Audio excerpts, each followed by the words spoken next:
Do we have any county commissioners in here? So raise your hand. How about candidates? Do we have any candidates? God bless y'all. Thank you. So we, as I said, if you haven't heard this one before, you're going to be shocked and you're going to be devastated and you're going to be absolutely convinced that this is either a conspiracy theory, that I'm crazy, or that the world is coming to an end. So just when you think about that, I'm going to give you a solution, some of the things that we have found that have been working. And there are multiple different solutions. You can choose one or you can choose all. I'm a retired spouse. I didn't panic about my husband being in a war zone by studying every method of military there is. He'll laugh when I say that. But, the point being is I am, and give it all. Let's nuke them, do the Navy, Army, Marines. Let's send it all in. And so that'll be in that solution part of this. So I'm going to ask another question, and then, okay, I should say after that we'll do questions and answers. So then this is my question. My question will determine how long this goes, or what I need to speed through. So let me ask you, the crowd, how many of you are ever heard of or aware of the 30 by 30 program? Raise your hand. Very few. Okay, how many know about the Grain Belt Express? Raise your hand. About half the room, okay. And how many of you have heard of these transmission lines? Okay, so that tells me where we need to be. So 30 by 30 is an administrative executive order to move 30% of the United States into protection. Now these maps are on a handout that is back at that table. Graham, you hit that 3 times until you get that third light to turn on. So it is this one right here. And you'll notice that there's a QR code on these because it's kind of hard to take it off of these maps up here, so that you can go home on your computer or on your phone and you can look this up yourself. So 30 by 30 program says that only 12% of the United States is protected and in conservation. We need to move it to 30-30. Now the World Economic Forum met recently and they went ahead and are projecting to 50 by 50. So this is not an American program. This is a world program. Most of the countries that are participating are World Economic Forum or UN countries. So this first map on this page here, everything that is not white is what the federal government considers conserved or in conservation. So that covers BLM land, national forestry land. There's some NCRS perpetual conservation easements in there. There's some, but not all, state-owned land in there. It's what the government defines as conserved. Now, if you play around on that menu, you can go do proclamations. You'll find 1/3 of Kansas is in a U.S. Fish and Wildlife proclamation called the Flint Hills Legacy Program. And that is to put the entire Flint Hills into perpetual conservation easements. That is part of 30 by 30. There are other proclamations in there, but that's the federal government's recognition of conservation. This next picture on that second page is blue. It's this map right here. Like the first one, like this one, these are interactive maps, meaning you can scroll in all the way down into your neighborhood to take a look at it, see the individual parcels. This one is also. This is perpetual conservation easements. Now you'll know when you jump on that website that some of these perpetual conservation easements are on this map. Some of them are not. What is not on this map is Ducks Unlimited or any other privately held conservation easement or conservation land. This last page here with all the green dots, that's this map here. This is not an interactive map, but it does all the stats. It'll give you all the stats and you can break them down all the way down to your county. That is CRP land. So that is the Conservation Reserve Program. Now that covers everything from land that you can graze and land that you hay into land that cannot be touched and is in the wetlands program. Covers all of them. So to put that in perspective, because it looks like most of the country is in CRP, right? And we all know that some of our neighbors' land is not. So to put that in perspective, one green dot on that map equals 1,000 acres. Since the Biden administration took over, that has gone up by 2 million. So when I first started looking at this in 2021, it was only between 21 and 22 million. It's actually gone up even more. It's gone up higher. This is an old map. This one on here is April of 2024. This is 24.7. It's actually dropped compared to that one. That one's 24.8 million acres. So underneath it here is a little bit of a history of how CRP got started. It is not constitutional, I would argue. It was started in the 1980s. I think some of the old timers here probably remember that. So that brings us back to why we have all of this. If everybody asks me what 30 by 30 is, I'll tell you that it is Buffalo Commons. Raise your hand if you've heard of Buffalo Commons. A few people. So for everybody else that doesn't know, back in the middle 1900s, the U.S. government was doing what's called organic acts. And in part of those organic acts were inventory lists. And these were properties that they were eminent domaining to grow national parks. That led to the Sagebrush Rebellion. The Sagebrush Rebellion, they're the ones that coined the phrase, I think, or brought it to surface, called Buffalo Commons. It was based off of a college research paper, which they believed everything in the Plains States needed to be returned to the buffalo. It was nothing but a desert. You can't grow anything here. You can't live off the land. So might as well just return it to the buffalo. So that was part of that program. And although there is no evidence that any of us have found, it went hand in hand with those inventory lists and the organic acts that was seizing property back in that day. So then the Sagebrush Rebellion occurred, and that was a bunch of congressmen that came together and said, you know what, we're going to petition to release all federal properties in the western states. And that led to a lot of cowboys. If you look at Google, it'll tell you there was a whole bunch of raging lunatics with guns threatening the federal government back in that day. But there really wasn't. It was primarily and mostly led by Congress, who were fed up with the growing federal land holdings within their states. So President Reagan, when he ran, so this is election, he wasn't even president yet, he took the side of the Sagebrush Rebellion. And at that point, we thought it was all done, over with. When in actuality, what happened was it went underground. So then they started doing things like metropolitan area planning and joint planning and zoning. That was a way to keep you in the city. You know what? Septic tanks are bad. Nitrogen kills the soil. So you can't have any plumbing out in the country. The idea was to stop urban sprawl. That led to national heritage areas and national trails. We will not eminent domain. President Reagan signed off on that. He said, all right, it's conservation without eminent domaining. It's historic preservation without taking anybody's land. What actually happened was they simply started harassing people. They did lawfare. I mean, we all hear about lawfare on TV, right? It's been happening in western states to landowners for a long time.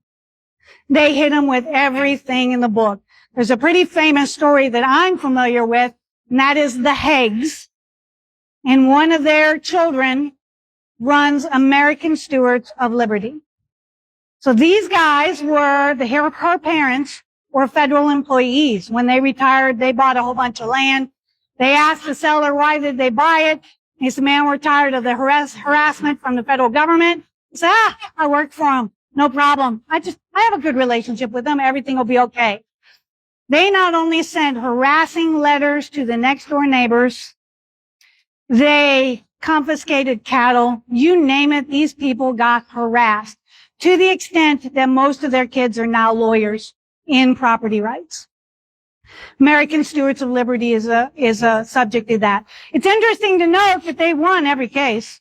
They won every case, yet it did not stop the federal government.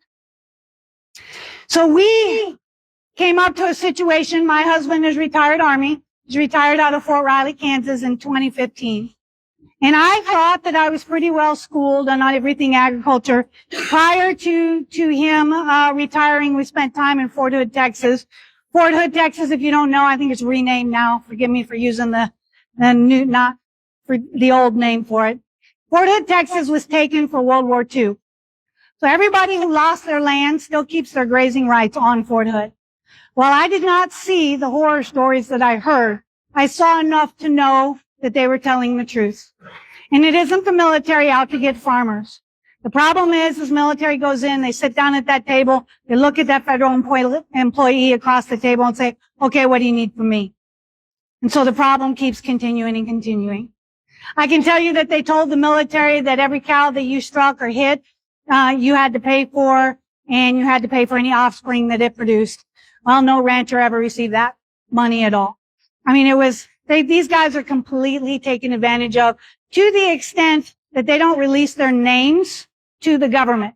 They have formed an association, and the only ones that know the members of the organization are the people that run the association. And of course, they all know each other.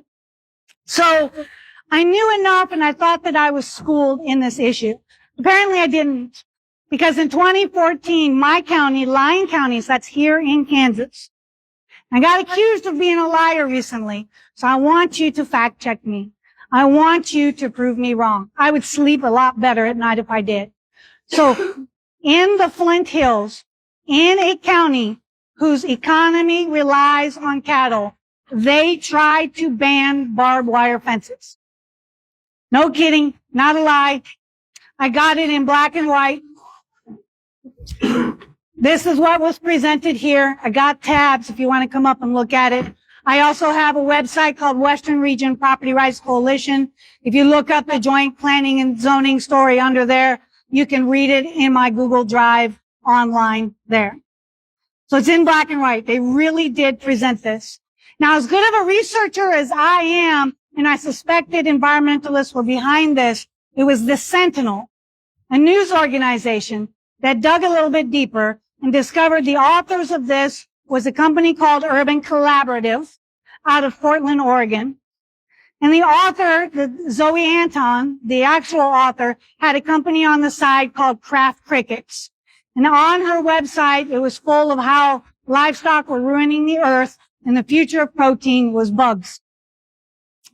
Those were the authors that wrote this for Lyon County, Kansas, a county in the Flint Hills.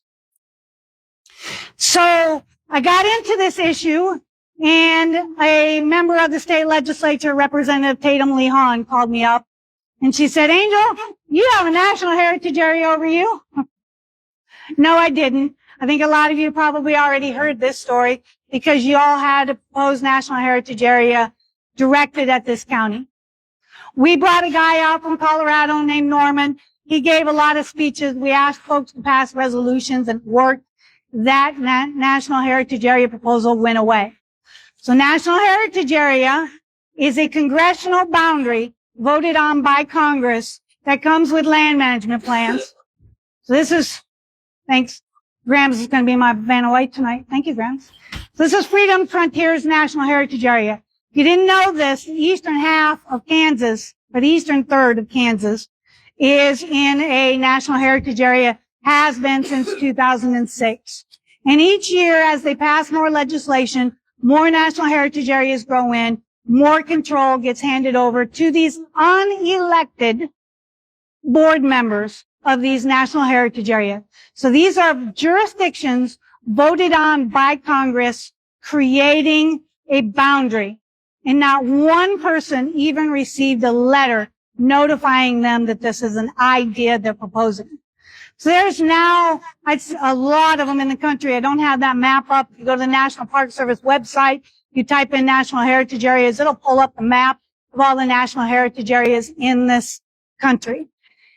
They'll tell you, yeah, but it never becomes federal land. Yes, it does. There are 3 so far, early ones that came online very early that are now National Park Service units, meaning no different than Yellowstone. National Trails, that map is over here. If you see that, that's part of this program, underground program of seizing control of land.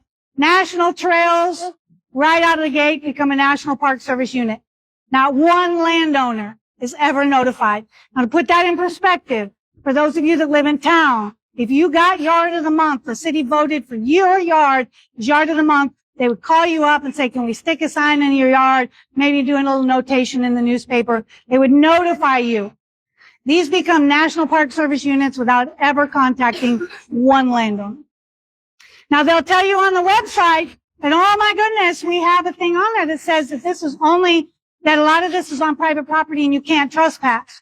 Yet everywhere I go, I run into landowners who tell me that they have trespassers on their land at least 2 or 3 times a year. Most of them are nice folks, really, great to get along with, but still trespassing, right? So that also comes with, I actually have one. Thank you. So Grams points out that those too have federal land management plans. This is the one for Santa Fe Trail that runs by my house. Now, these board members, they're great. I like them. They're good people. They don't trespass. I can tell you that every year, once upon a time, they used to do a thing where they worked with the landowners, and the landowners would open up their land and they'd do this big long trail, and they'd have the caravan and do the kitchen out there like back in the olden days, and it was a big event. When that trail went in, landowners, because they were never notified about that park designation, they stopped allowing it. It hasn't happened since the park designation went in, or shortly after the park designation went in.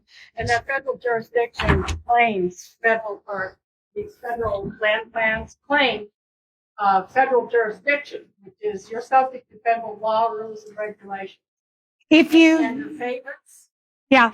So, one of the things that we talk about a lot, especially when we talk to county commissioners, is whenever you're dealing with federal money for any kind of project, you have to do what's called NEPA, or follow NEPA, which is the National Environmental Policy Act.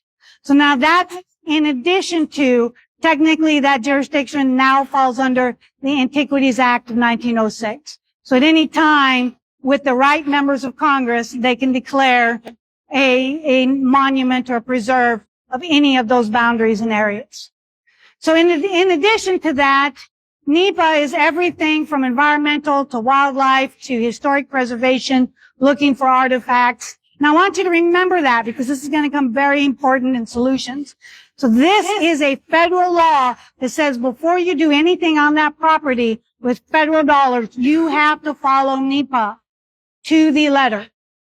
National Environmental Policy Act. Now, as a private landowner, that can hang you. There are instances that we know of in Colorado where landowners went into the bank to get a loan to do upgrades on their ranch and discovered that their property had been put on a list called SHPO, which is your historical preservation list, as a possible historic site. They had to get the county attorney to send in a cease and desist to get their property removed. So it can hang you up at banking. All of it is a federal nexus that pries slowly to get more and more control of your land. So thinking about 30 by 30, and looking at all of these maps, most of the United States is already in conservation. So if more is needed, who's failing? And if more is needed, how much more is needed? How much more control is needed on that? So that's something to keep in mind. The other pamphlet that I have back here, and I have boxes of these guys, so if you want to take home some copies, you're welcome to. This is by American Stewards of Liberty, and with links to more information on their website back there. We have, let's see, transmission line we want to get into, right? Is there anything else prior? No lights. I'll get you turned on here. So I'm going to turn this over to Grams, and she's going to go into the transmission line. So even though I've been fighting this battle, she's the one that called me up and said, no, you can't ignore this. You have to get involved. Hold on, let me get your third light on. And she's done all the homework on the health and the studies. And then I'm going to come back a little bit with some updates on that, if I can get this mic to work.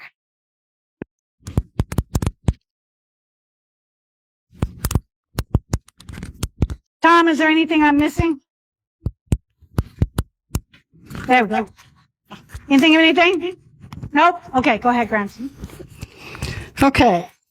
I found out about this when Carrie Barth posted a picture of the article. Can you hear me back there? Oh, okay. I'm going to have to yell louder.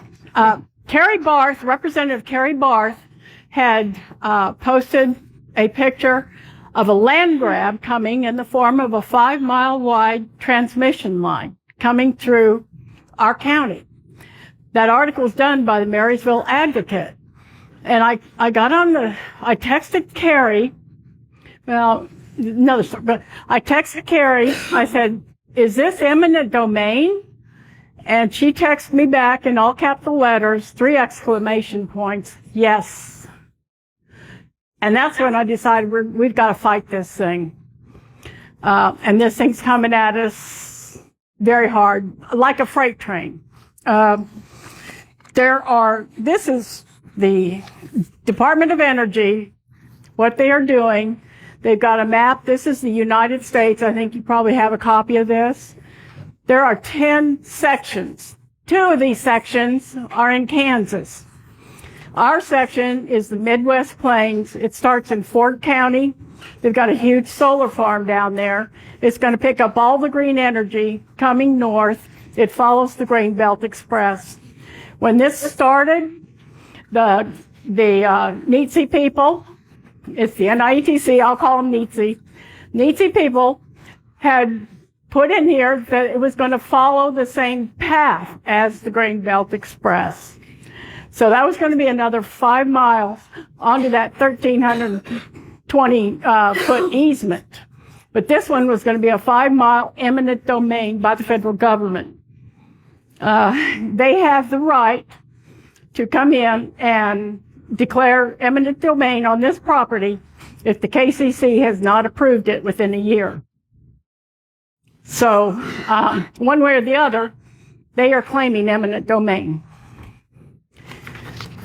This is a map of what's coming through our county. It's 780 miles long. It carries all this green energy, picks up the smaller transmission lines, and goes clear back to Indiana. It's carrying this out of state.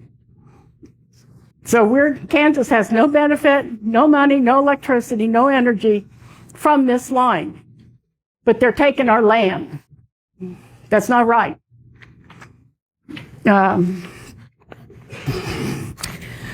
I confronted the louder. I kind of confronted one of the KCC directors down in Great Bend 3 weeks ago. What they told us was that they were going to narrow this 5-mile path down to a half mile, but it's going to run over the Grain Belt Express. So after the meeting, I spoke at the meeting. It was a Tri-County meeting. I spoke there. After the meeting, I went up and talked to him personally 4 times. I had him verify.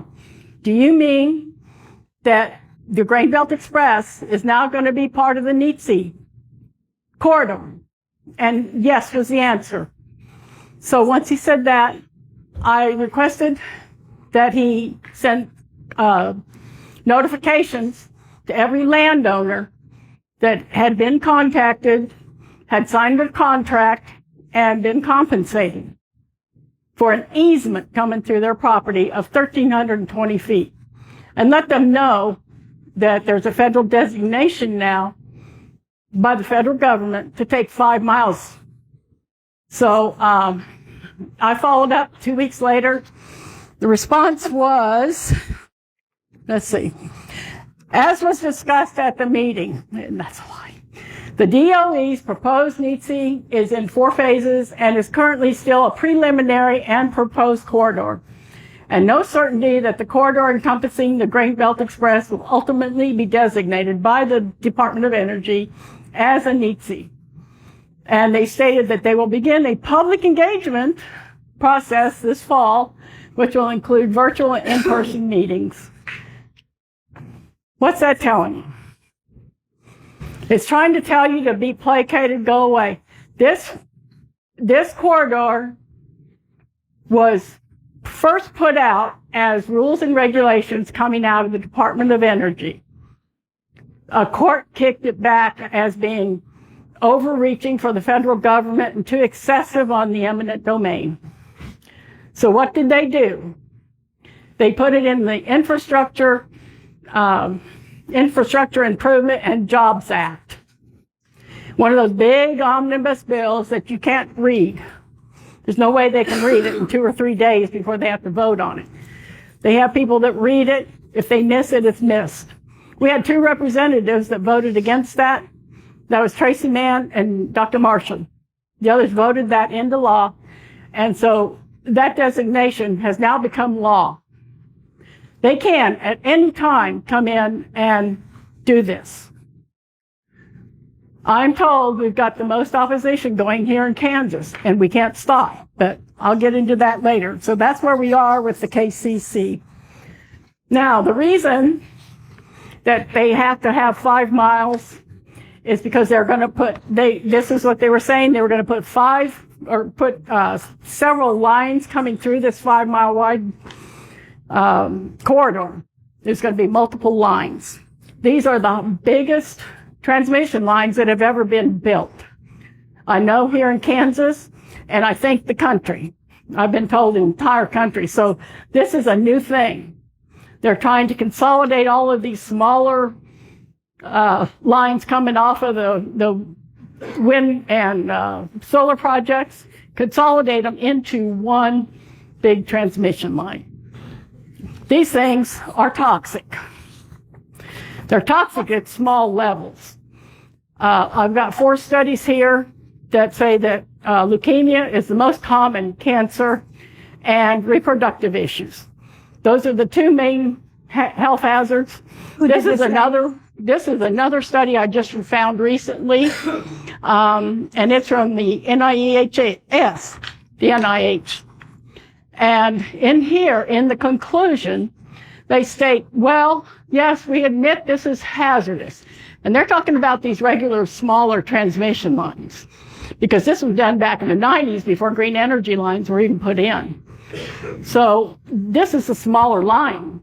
They said, yes, this is hazardous, but not hazardous enough to warrant expending the money, to put hazardous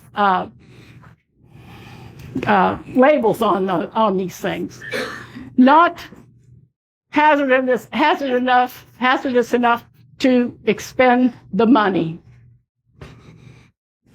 So, and they said more studies are needed. That really ticked me off. I was really ticked.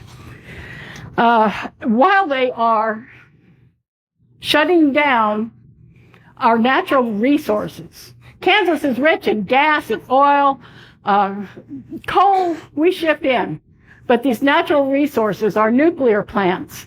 That is the most reliable energy you can have. So why are they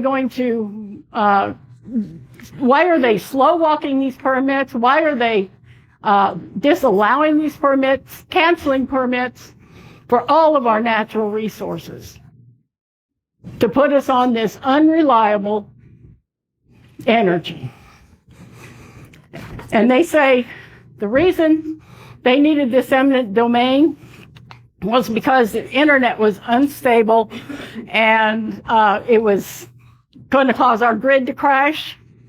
And so they need this extra energy while they're shutting everything else down. Have you noticed how more unstable we've become?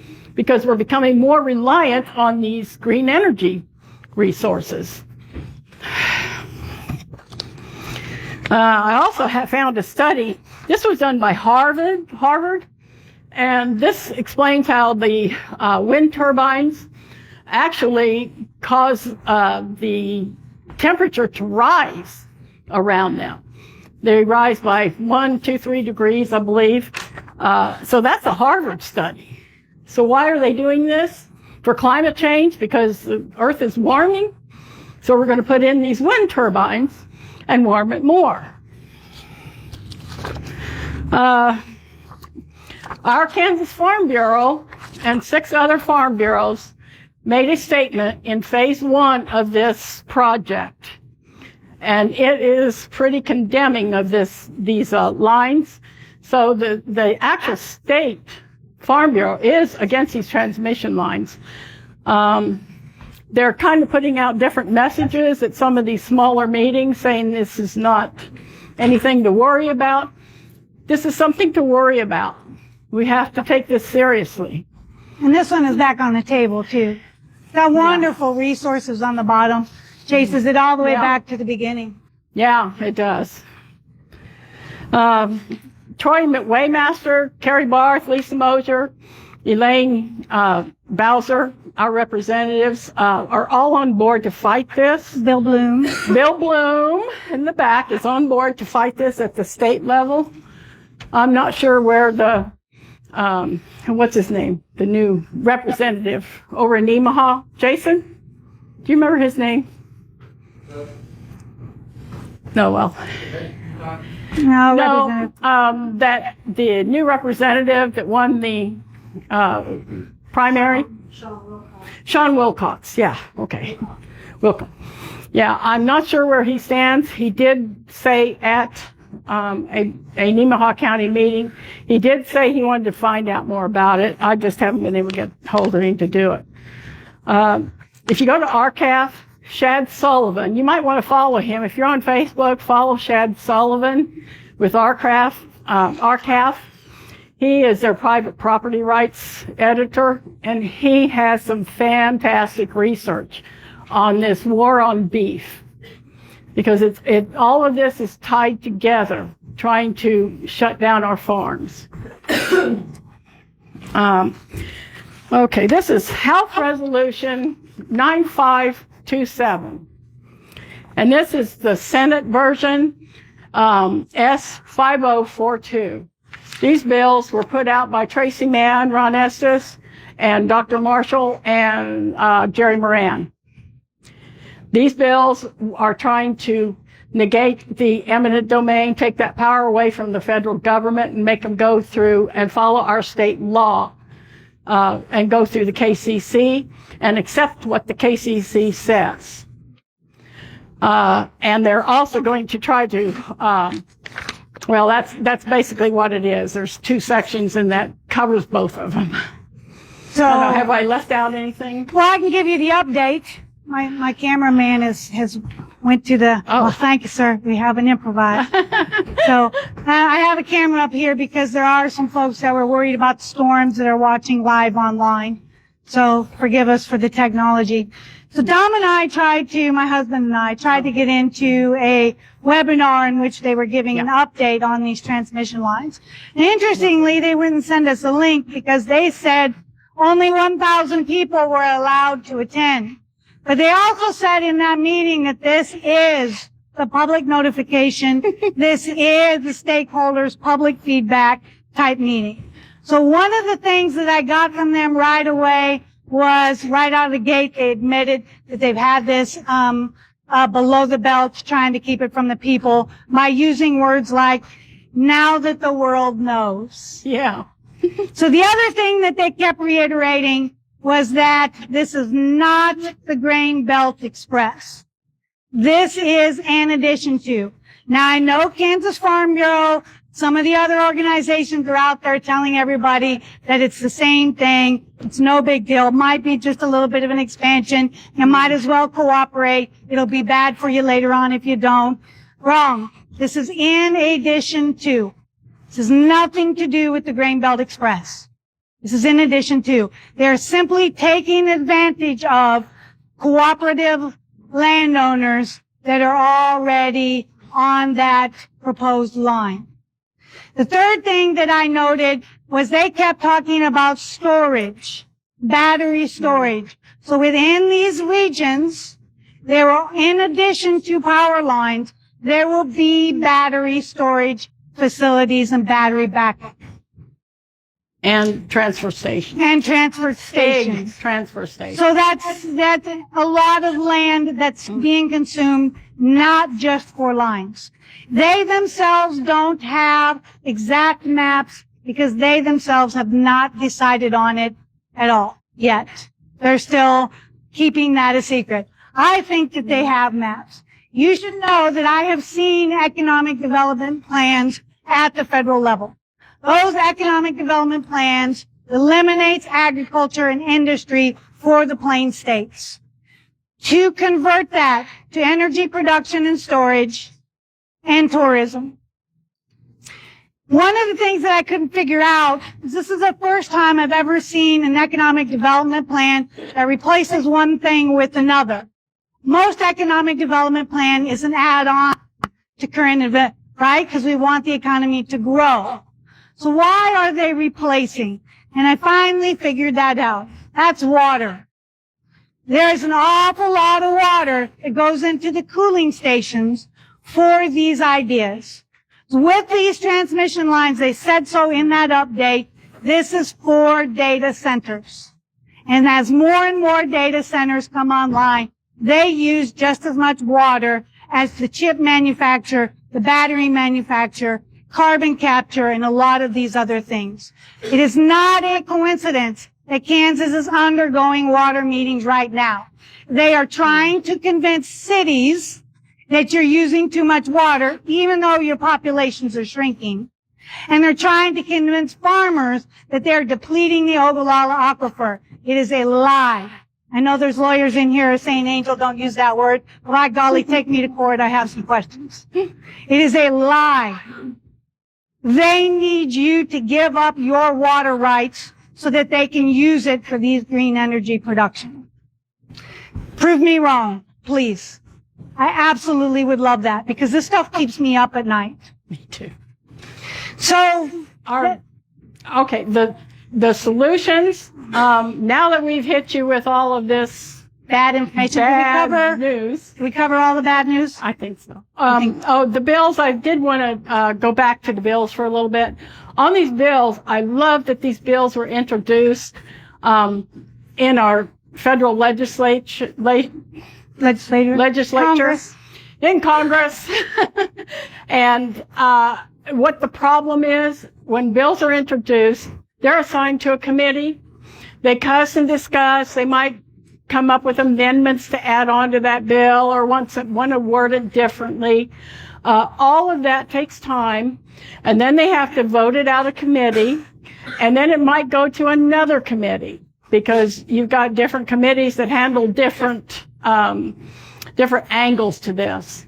So you do those, and then you vote it out of your side of the House. Say the House votes in favor of it.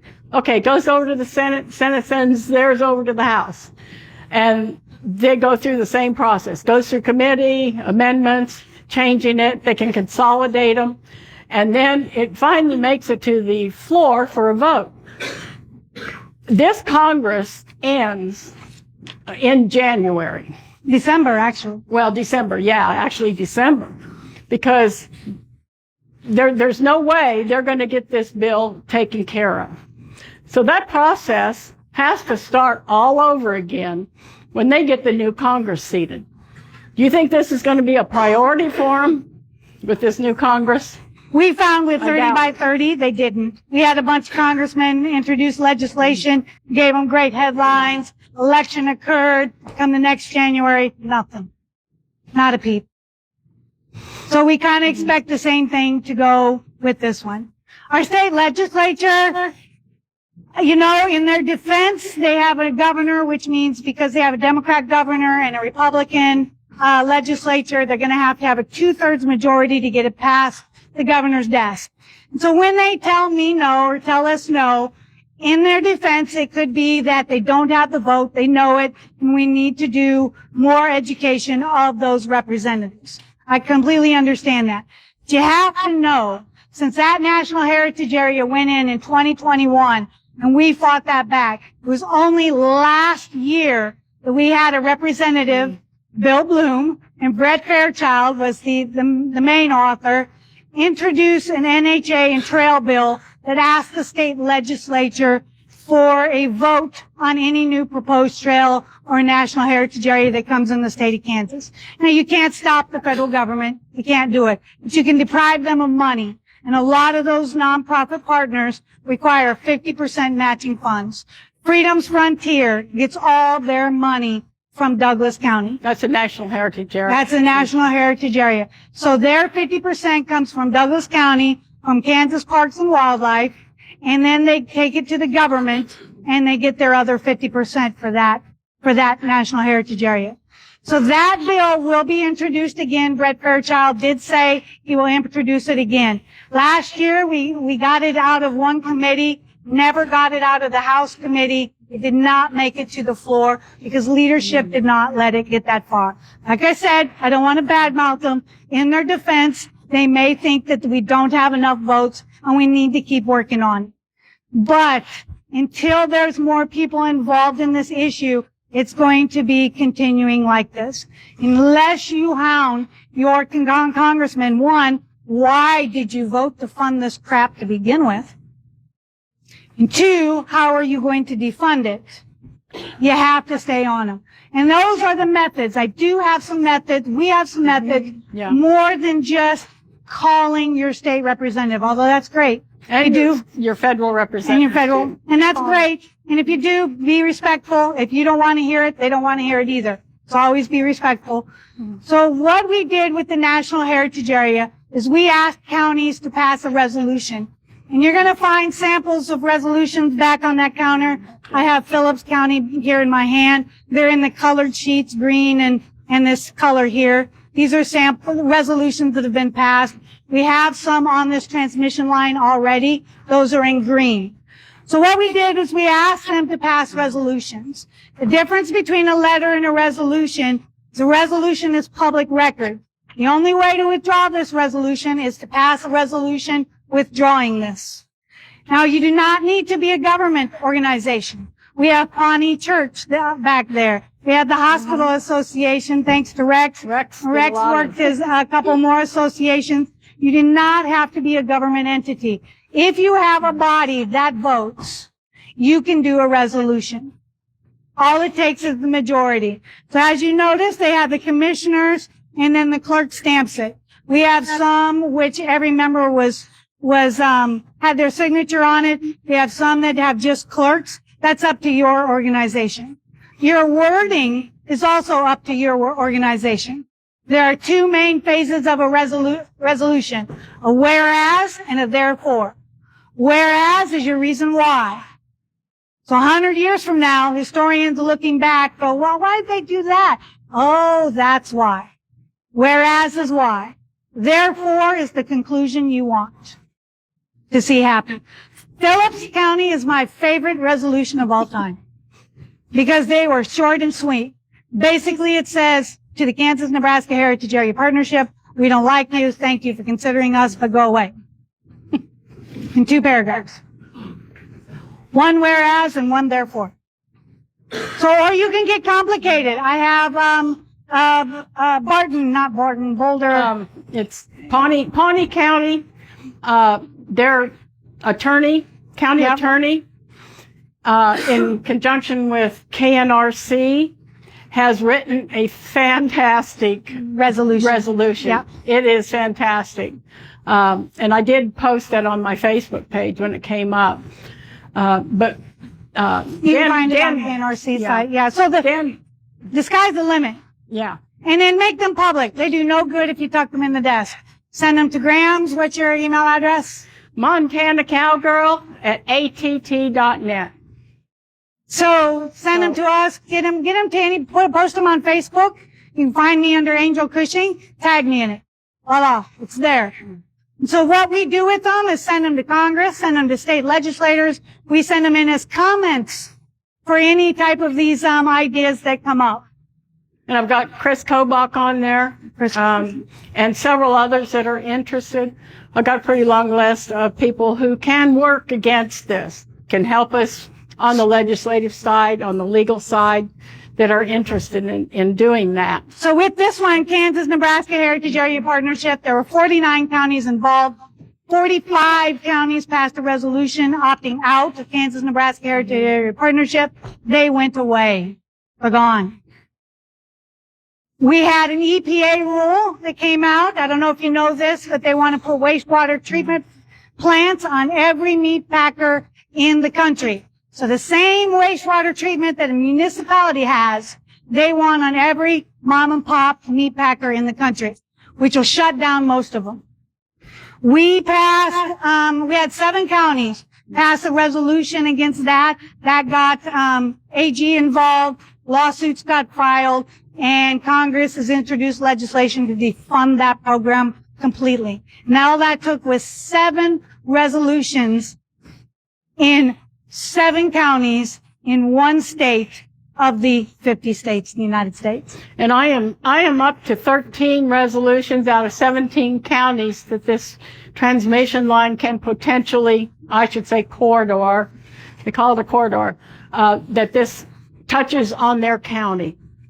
They're very unspecific about where this line's going to be. They just claim it as being approximate. And so we're trying to cover both of those counties if it goes down the county line, because they won't tell us exactly where this thing's going. But there's a resolution back there that Dan Byfield helped me with, and it's just a template.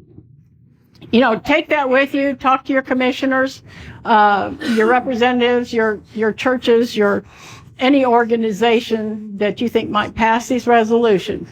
Because the more of these we get passed, the more resistance it's showing, the more opposition it's showing, and that's how we stop this National Heritage Area. This is in phase 3, which is where they do those NEPA studies, and these become permanent record in those studies showing there's no grassroots support for this. And so this is where we we have hope of trying to get rid of this thing. And we also have letters back there. I was just going to get... Okay. No, go ahead. There's also 2 letters back there. One goes to Secretary Granholm with the Department of Energy, and the other one goes to another section of the Department of Energy who's in charge of this. So these are this just particular project. So these are just an idea. You do not have to use this letter. You can write your own. Same way with the resolution. Those templates are just going to give you an idea. You can write your own. But please pick one up, because the most important thing is the address on there. And send that in. Now, when I drop a Freedom of Information request on that, it's not going to give me your name, your address. It's not going to tell me what you said. But it will say that there are this many letters in opposition. There are this many letters in favor. And that's important, because when we did the Freedom of Information request on the Kansas-Nebraska Heritage Area Partnership, we found out that they'd been lobbying Congress for 5 years before one person found out about this National Heritage Area. Folks, these guys have been lobbying Congress. I don't know if you know this, but they have been bribing your districts with grant money to schools along these transmission lines, setting the stage to try to prove to Congress that, no, you really want this, you like this, this is your idea all along, you just jumped at it. And Rex brought this information to us. They're also giving it to 4-H organizations in the county. They're trying to build goodwill, because Kansas is showing the most opposition, so they're trying to buy you off. And they're trying to lie to Congress. No, there wasn't that much opposition. Look, they took all this grant money. There's just a couple old ladies who are crazy out there. So that's kind of what they're trying to do. So send in a letter, please do. But NEPA, you were talking about NEPA being a... Yeah, every person, every individual in your household can send those letters. Yep. So, it's like Angel says, make them get paper cuts. Send as many of those in as you can. I know stamps are getting expensive, but it's an awful lot cheaper than taking these guys to court. So, but you brought up NEPA. which is also another tool. And this is really to the county commissioners and the state legislators. Remember, anytime federal money is used, NEPA must be followed. So as a tactic, you can use that to stall them. It takes months to do these studies, to do the environmental impact study, the economic development study, the wildlife study. It takes months to do that. And you might take that clock to a new Congress with a little bit more common sense about managing money. So use it. Whenever they come with an idea to your county that you don't like, say, do you have the NEPA studies for that? I'd like to see them before I make a decision. And that's a very good tactic and way to stall them. Yeah. So you can do that even on your land. You can ask anytime federal money is being used, NEPA comes into play. Yes. So what other tools do we have that's out there? That's it. Just be sure and let your legislators know, your commissioners know how you feel. And always. Oh, yes. There's a petition back there that another organization is putting together. They're trying to get 10,000 signatures on this petition in opposition to this by December. And so if you haven't signed that, it'll help go towards those signatures. These petitions are just like the letters, like the resolutions. It's all showing opposition. Another tool. It's another tool. And that's run by Rex? we're sending it all. I mean, Yeah. everybody's using it with every state legislature, local representative. So when we go in front of county commissioners, we want to say, look, here's what a whole bunch of your constituents said. So that's run by Tammy out in Great Bend. And she's got multiple copies up there. It's one signature per page. So take home pages. Rex, you're going to tell us about it? You got to yell, Rex. You might have to come up here to the microphone so the folks online can hear. Right in the middle to split the whole group here. We're talking. Yeah, but we got online folks here. You got to come up and let them hear. You got to take my mic from me. You got to talk into the mic. I'm from Osborne County. This is about the 6th time I've listened to these lovely ladies tell their story about how we got to look out and stand up for ourselves. The red stop signs back there is the petition out of Great Bend. Anybody that will sign it tonight, I will take it and I will see to it, and then I'll hand deliver it back to Tammy Hammond. They are trying to take her property, which is an equestrian riding center for handicap. She has several businesses in Great Bend that handles other types of things. They're trying to take her property out on the farm at a ranch or a winery for pennies on the dollar. For our grain belt. For the Grain Grain Belt Belt. Express coming right by there.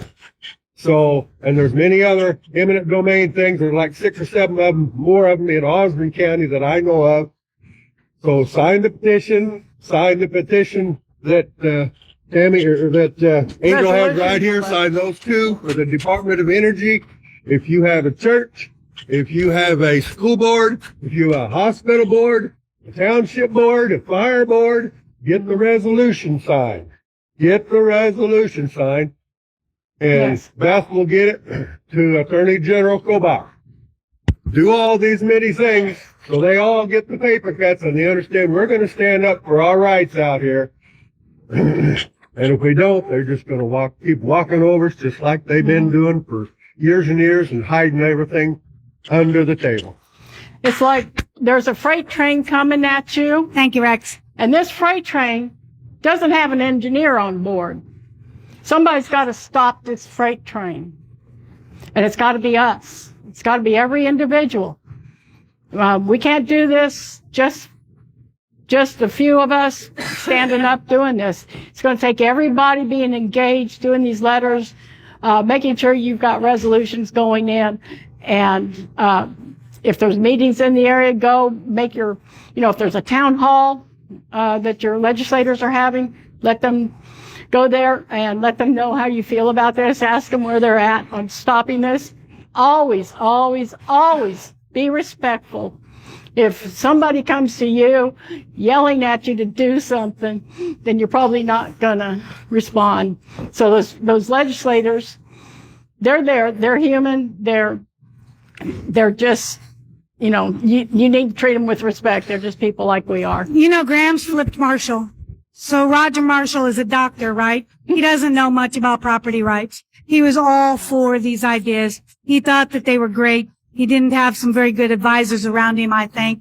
This lady right here went to every single one of his town halls, handed him with information, asked him questions in front of people, and he decided to sit down and take a look at it. And since then, he's been a fantastic property rights advocate ever since. So you can change their mind. You can do it, but we can't do it alone. So I think that's everything. Are we ready to open it up to questions and answers? All right. So I'm online. So I will probably repeat your question. Raise your hand. We'll call on you if you have any questions. We're going to start with Representative Bloom. Go ahead, Bill. Excuse me, is that there's very few farmers that are needed. Just isn't hardly any. And all of us are old. When we're gone, it's going to be good. But anyway, what I want to tell you, we do have some support here that we don't realize. And it's among the Democrats. I was in committee one time. Good. And this lady was just going off on the apps. I said, well, what in the world is apps? And she said, those are the big ass holes that go through our big cities, big transition. They hate those flash. Bill, you might have to come up here and tell this story in a microphone. I mean, you might as well just come right on up here. Because I think everybody online needs to hear it. Yeah, they do. I know. Thank you for catering to me. I appreciate it. You don't have to be on camera, but you gotta speak in the microphone.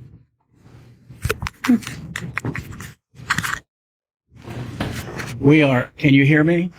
Yeah. We are in such a minority, farmers and ranchers down there, like I am, and most of you are, agricultural people. If you talk louder. If you talk to people that don't understand anything about farming, and we don't have much time, we just go from January till April. Everything's always busy, but if you find time to sit down with them, and the Democrats too, they will listen. About half of them will listen. And I said, and they'll agree with you. A lot of them will vote with you if you can just have the time to talk to them. And you all here, you need to talk to all your congressmen, because really we don't hear a lot of the things that we should. And I was saying, this lady one day in committee, she was from Wichita, and she was going off about BAPs and just having a fit. And I said, well, what are BAPs? And she says, well, those are those big ass poles on the transmission lines that go right through Wichita. She said, nobody should have to put up with them.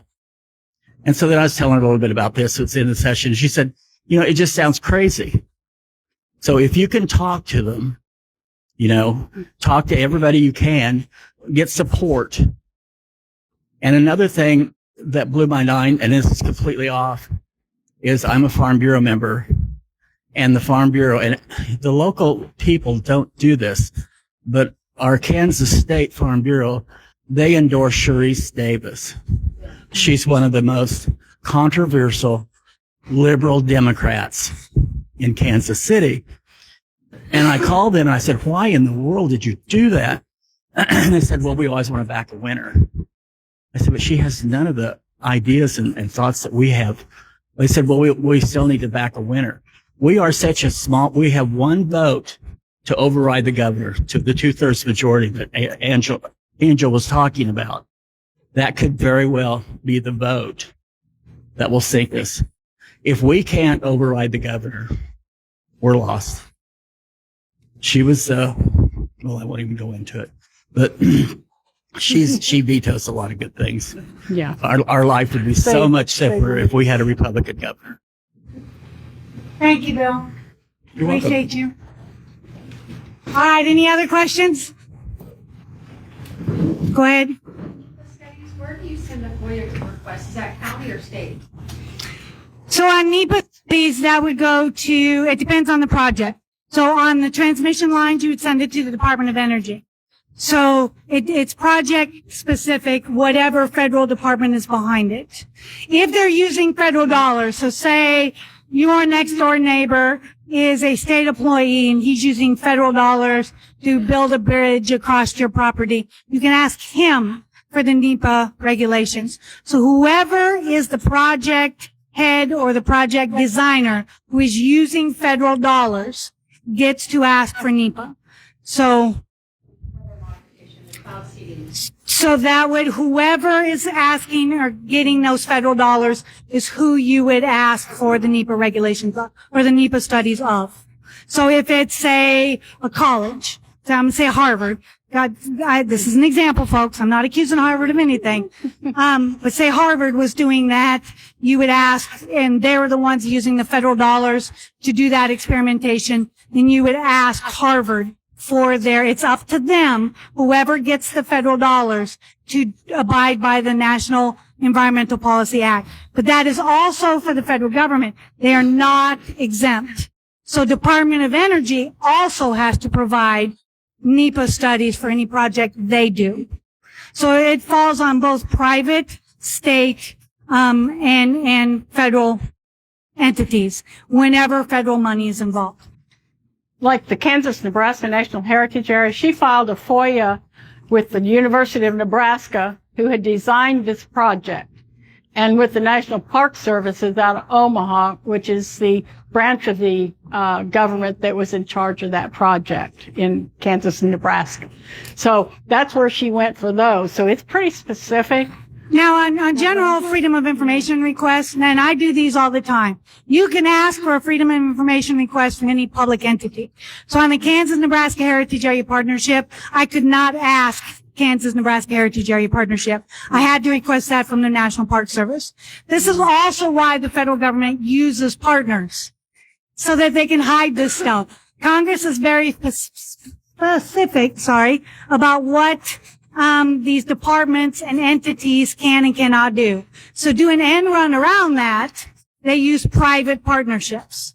And they can get done what those departments can't do because they don't fall under the same laws. You also can't drop a freedom of information request on them. So all the documents that I have come from government side of entities. And Cora. Well, state Cora. Yeah. It's actually easier to get federal documents for me than it is to get Cora documents. So I'm going to give you another little hint. If you are trying to get state documents from a state agency and you run into a brick wall, there is a wonderful organization out there that is a champion of transparency in state government, and that's called Kansas Policy Institute. And they have another entity called Kansas Justice Institute. So the best way to reach out through them is through the Kansas Justice Institute. Be very specific what you're asking them to do. I have a problem with Cora. These are the remedies that I tried to do and I couldn't get anywhere. And like Bill said, you don't have to be a Republican. Some of my strongest supporters down in Lyon County are Democrats. There is a Democrat running as a county commissioner now that I named Ronald McCoy, I believe his name is, that has been a champion of property rights from the very beginning. I sent him a copy of the zoning regulations. He was in that very next commission saying, wait a minute, I own a business. They own businesses too. So if I sound too Republican, forgive me, it's because I am.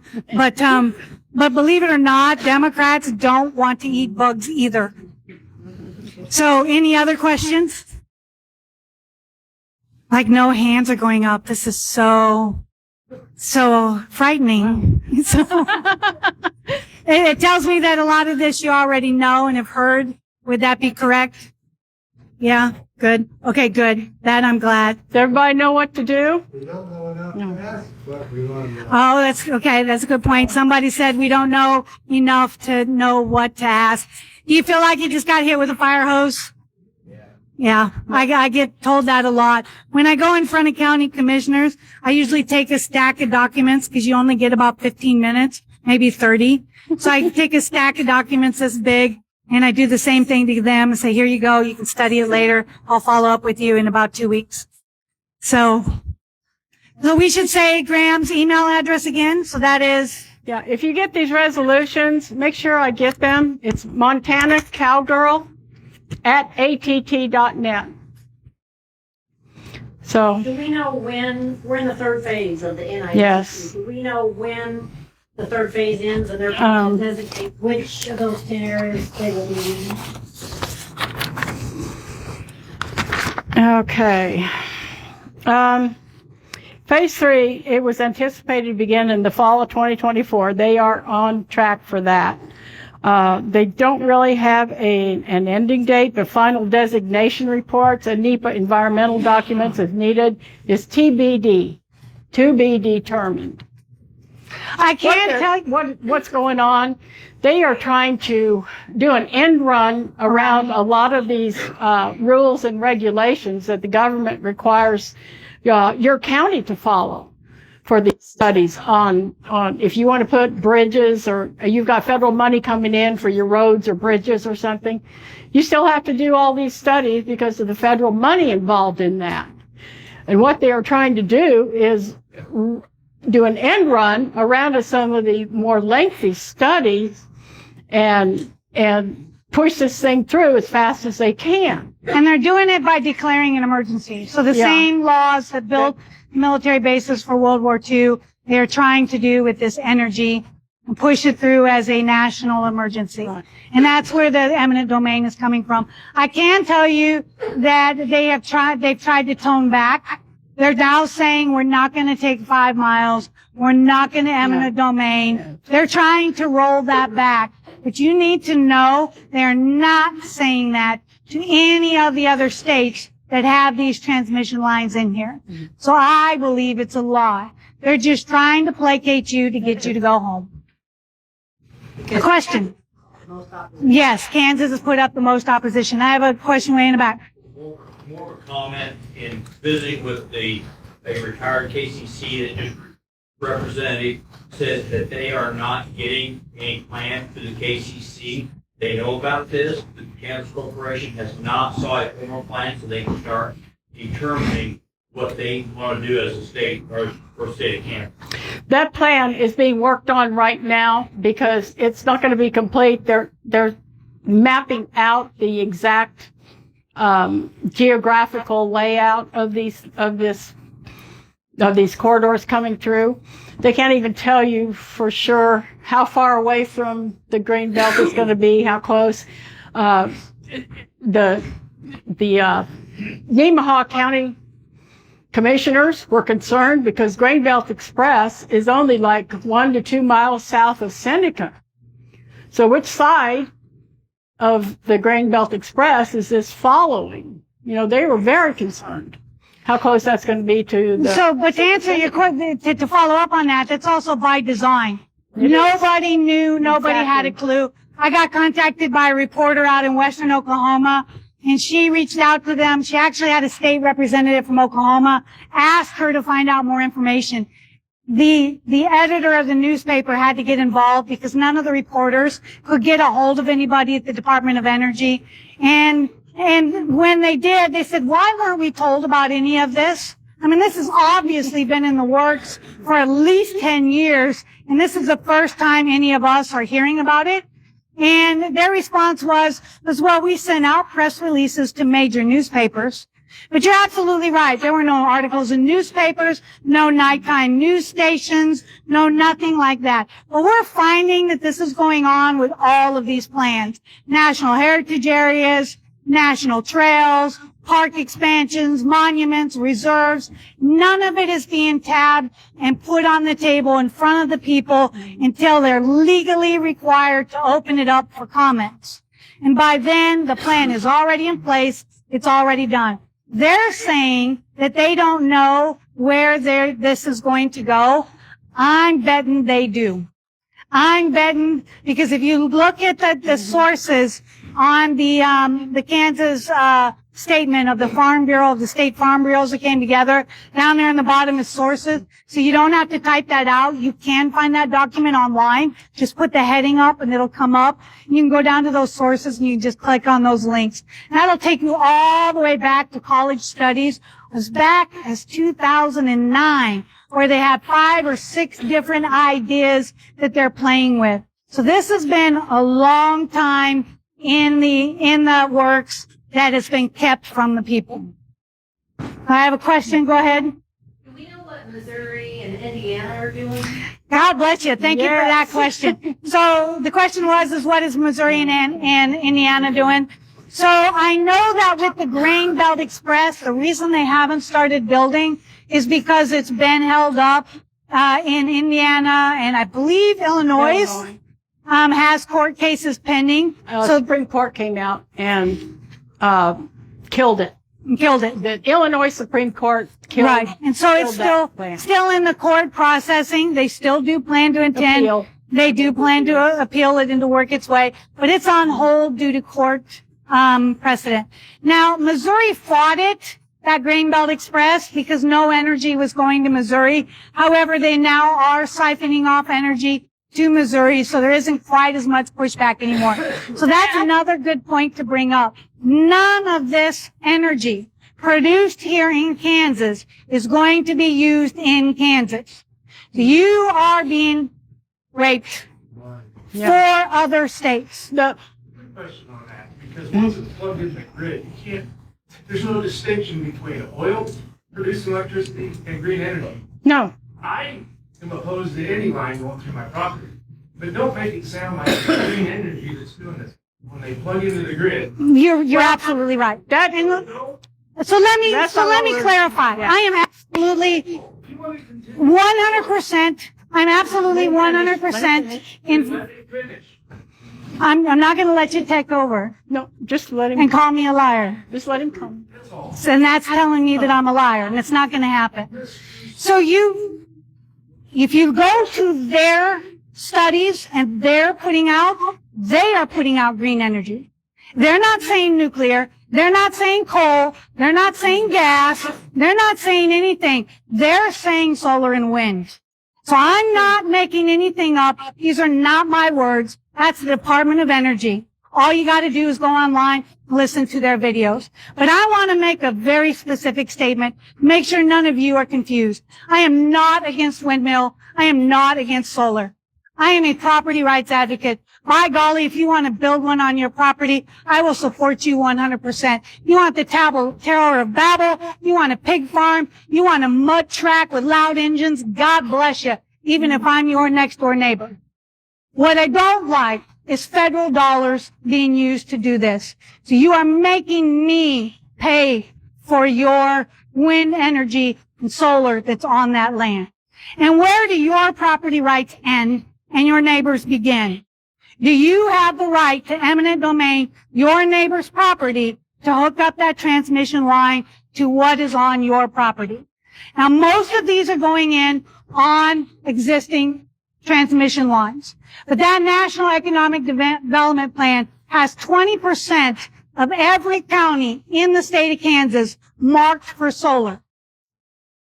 That doesn't even count wind. So eventually, as these transmission lines go in, it will expand. It will expand. The other thing to consider is it's depopulating. They're going to tell you they're creating jobs, but a solar farm cannot be farmed underneath of it. So now you're taking out welders. You're taking out grain elevators. You're taking out cell barns. You're taking out the beauty salons, the schools, the whole entire economy that is based on that agriculture that is in that area. And you are taking out thousands of jobs to put in maybe 10 after they're built for maintenance. This depopulates Kansas. It's why Kansas is a target. We are losing members of Congress. The more members of Congress you lose, the more advocates you have in Washington, D.C. And that's exactly what is happening in Western states. It's exactly why they cannot get the federal government out of their backyard. So there again, I say, prove me wrong. Get online, look for those studies. They're not my words, they're their words. They're not talking gas. They're not talking nuclear. They're not talking any other energy other than green energy. Part of that 30 by 30 package is about fossil fuels. The majority of that document is actually about fossil fuels. It is net zero by 2050. It is to end all fossil fuel use by 2050. I left Fort Smith, Arkansas. I got asked for help down there in Fort Smith, Arkansas. So this is what is handed to Fort Smith, Arkansas. This document here was passed by the commission without even knowing it. I said, their commissioners are called directors. I should say that. We sat down with one of the directors and he said, no.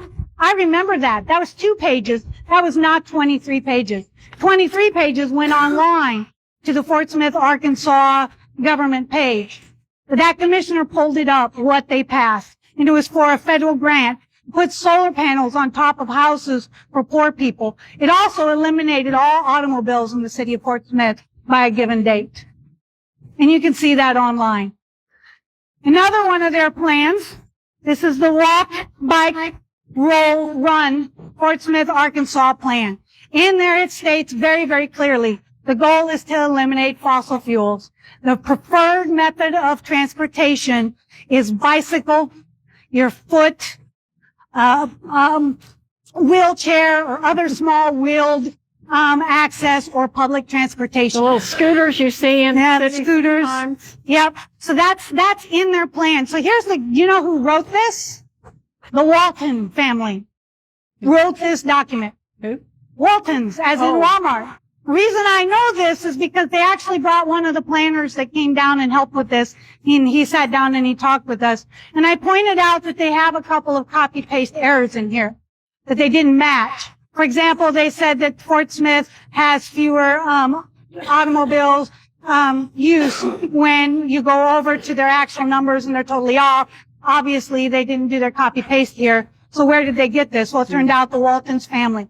You know how much they paid for just this document? And this is only part of the comprehensive planning and zoning regulations for Fort Smith. $100,000. To put that in perspective, your average comprehensive plan and zoning regulation that's done in York County is only $20,000 to $30,000, depending on the size of your city. Lyon County alone spent close to $500,000 when they went into contract with the city of Emporia. So these are federal money-making schemes to partners of the federal government that are pushing these. This is why I'm going back to him, and the reason they are really trying to do this, because they know how unstable this new green energy is. They're trying to grab your land. This is a land grab. They're cutting our state in half. They're going to dry up our economies. And that's what's going on here.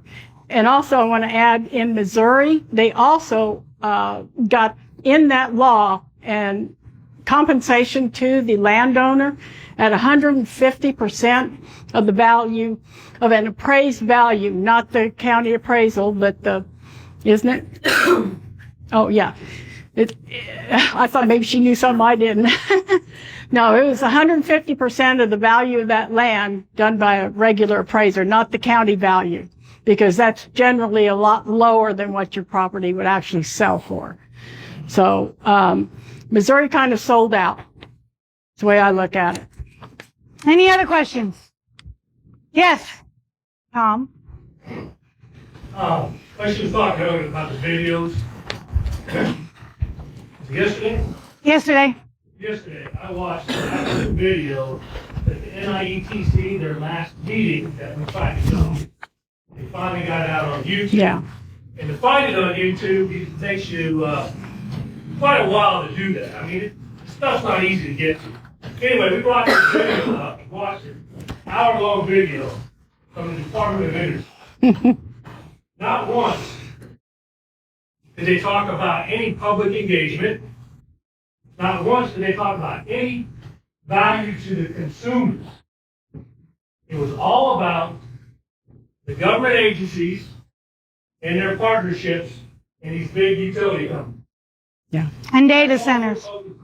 Yeah. They don't care about the consumers at the local level. They don't care about the landowner. If you don't believe me, get with me afterwards. I'll find a link for you and you go watch it yourself. But the attitude they put on in there is that they know what is best for you. So They know what is best for their neighbor. They know what's best for everybody, and they're the ones in charge. I'm on Facebook.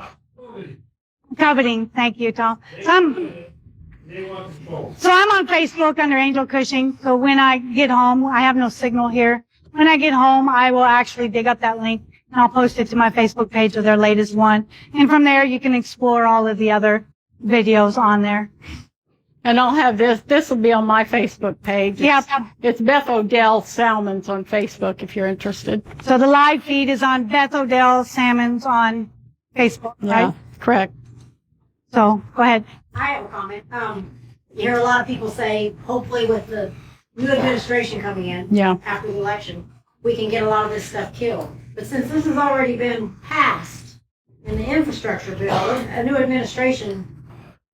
So Annette is asking about, there's a lot of hope that a new administration will end all of this. So, Annette, thank you for that question. That is the reason why I volunteer for Convention of States. The biggest reminder is that the zoning regulations to ban barbed wire fences found us in 2019 during the Trump administration. So Congress is the one that is funding all of these things or not funding them. It is the departments that are lobbying Congress and lying to Congress to get their projects in. So even under a new administration, it's not going to save you. So the program that brought us banning barbed wire fences is called Affirmatively Furthering Fair Housing. Right? That was the program. He signed 2 executive orders to end that program, and it still ended up with a fight for us in Lyon County because the money was already spent and everybody initiated to implement it had been doing their job. So we cannot put our hope in the very top. They're going to want us to protest, throw a big fit, and go home and wait and carry on. And I should mention the threats. I have talked to several county commissioners who have been threatened that if they stand up to these projects, they will get no money for roads and bridges or other projects in their county. You need to know that not one time have I seen that threat carried out. No money is withheld.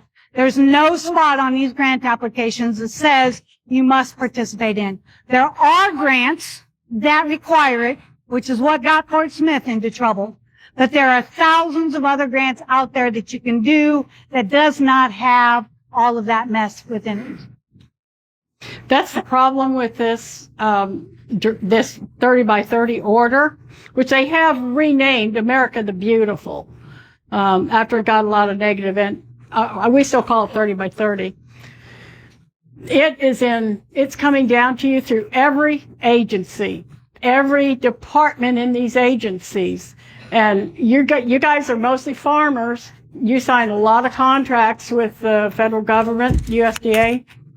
In those contracts, we're seeing a lot of these 30 by 30 principles, I guess you could say. Yeah, or it's obvious the goal. Yeah, it's obviously the goal that you're signing on to these and you don't even know it. These contracts have gotten so complicated and so long. When I first started this, I was talking to a farmer down in Pot County, longtime rancher I used to buy hay from. And he told me he had signed up for a program. I don't know which one it was, but he signed up for a program.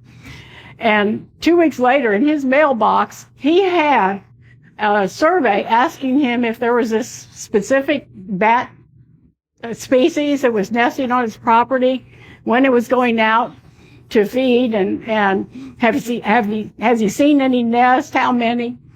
He looked at that, he told me, he said, I took that back down to my agent. I said, you get me out of this program. He's in Freedom's Frontier National, I'm losing my voice. National Heritage Area? Yes, and if you look back on that table, there's a map of Freedom's Frontier National Heritage Area where they have every state and national endangered species, how many there are in each one of those counties. So they're ready to roll on these NEPA regulations. EPA is one of their favorites to come down on that. I am losing my voice. You are losing your voice. All right, go ahead. For some of the USDA programs that some of the farmers are signed up for, you know, to get things retile, flyover programs. If they signed up for that, are they at risk? It depends. So I don't want to badmouth any of the programs. I would say that before you renew any contract, when in doubt, go in and take it into a lawyer and have it look it over. If you're in doubt, don't sign up for anything that you question at all. But I can tell you that I'm a hobby farmer. The reason I'm a hobby farmer is because I take no federal programs whatsoever. So my husband has a job in town. So I understand that there's a lot of farms out there that cannot farm without these programs. I can tell you that we have heard most of that here in Kansas, since we started talking about it, most of it here in Kansas has been rolled back, and it's not being pushed to your local NCR office until you get around and close to other federal lands. So that would be my best advice is, if in doubt, look real closely at that contract and take it to a lawyer if you need to. Yeah, read every word in it. Yep. So most of your people that work in these offices are local people, and they're glad to have a local job, right? So they're not out to get you. They're not. Most of them have no idea of the federal nexus that's above them that's coming down. So it's not up to them to safeguard your best interest. They're not probably going to know how to. That's up to you. Mm-hmm. So, and all right, I'll let you, since you already have, I'll let you have, and then I'll go back to here. What they're coming up with on this line going through is they're using it as national security. Correct. A national emergency, national security. That's how they're getting the eminent domain approval. Yeah, what happened was, in order to get that eminent domain declared in that bill, they declared a national emergency because of the instability of the grid, that it was going to, So that national emergency led to the national security risk. And that national security risk gave them the authority for the eminent domain, because we now have a national security risk. So that's where the eminent domain actually came from. Yeah, and like the wind turbines, they're going to die off. I mean, they're not. Yeah. I'd put wind on my property. If I had the money to put up a windmill, you betcha I would. I use solar. My electric fences, a lot of my lighting around there is solar, but I pay for it. What I don't like is the boondoggle of federal dollars that's going into an awful lot of this. It's wealth redistribution, from the city really out to specific landowners. You did it all on your own. God bless you. If you wanted to, God bless you. Like I said, I'd live right next door to your racetrack and peek over the fence to see who won. So I am a property rights advocate. But yeah, most of this is a very bad idea. I can tell you that when I go in front of county commissioners, windmill and solar is the make or break. They want to know my position on it before they even hear about 30 by 30. Because I have found what's happening is they are working landowners that are related to or in a position to become a commissioner if they're not a commissioner themselves. And then that responsibility of that commissioner is to convince the rest of the commission to get it done in that county. But there are several counties that are pushing back. I think we're up to 17 or 18 now that have passed regulations within their county that are, if they haven't banned them completely, they are completely restricting them. Data centers concern me more than solar and wind, just because of the sheer amount of water that they use. Same way with battery plants and chip manufacture. The amount of water used in the cooling operations there is astronomical. So, you have a lot of lake building and a lot of water issues that are coming up in Kansas. This is why. Kansas is not alone there. It looks like pretty much every state in the country is getting hit with data centers, chip manufacture. So it's kind of a free-for-all, federal money, and there's a lot of people trying to jump in to see how much money they can gain off of that. Yeah, we were up in Cheyenne, Wyoming. Tell them about the Facebook data center that came in. It's like hundreds of thousands of feet big, just to store data. And they're using all of the wind energy and the solar energy that is right there in the northern Colorado, southern Wyoming area To do that. to do that. You had a So- follow-up question? I've read that the solar panels put off some kind of, anyway, it pollutes the ground underneath them, and that would ruin it forever. Well, she And it could wash away. does the homework on that more than I have. So you want to? I read an article right when I first started this, and I wish I had downloaded it or saved it or something because I can't find it now. But there was a gentleman that leased his land. This is out in the Napa Valley area, 10,000 acres. He let them put a solar field in. And within about 2, 3, 4 years, that ground started looking really bad.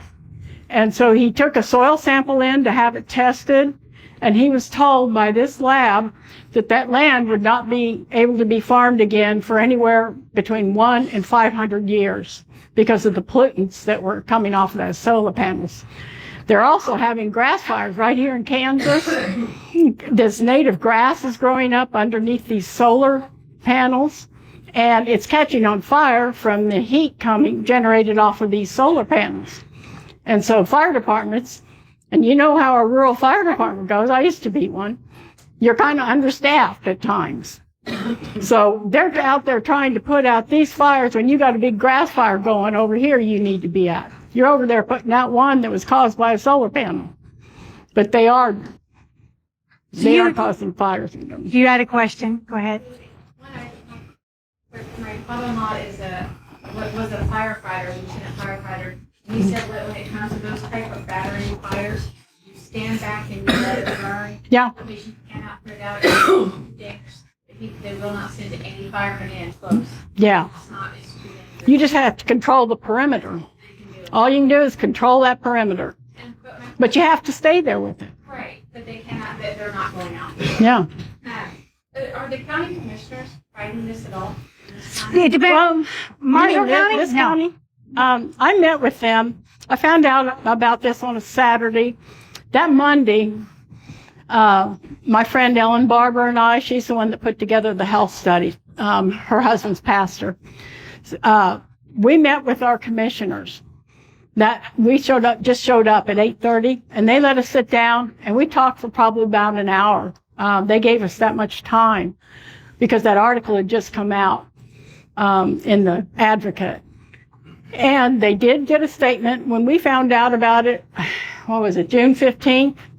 The initial public comment period was ending on June 24th. We were supposed to have had 3 months to get a public comment in on that. But they didn't notify us.